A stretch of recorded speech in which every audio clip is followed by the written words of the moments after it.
Whenever I have dry, cracked, bleeding knuckles, I take Desitin, whose active ingredient is zinc oxide, and this is a well-known healing mineral.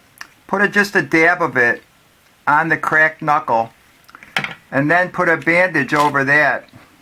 I leave that on overnight. I do the same thing for about 6 nights in a row, and after 6 nights, it's no longer bleeding, dry, or cracked.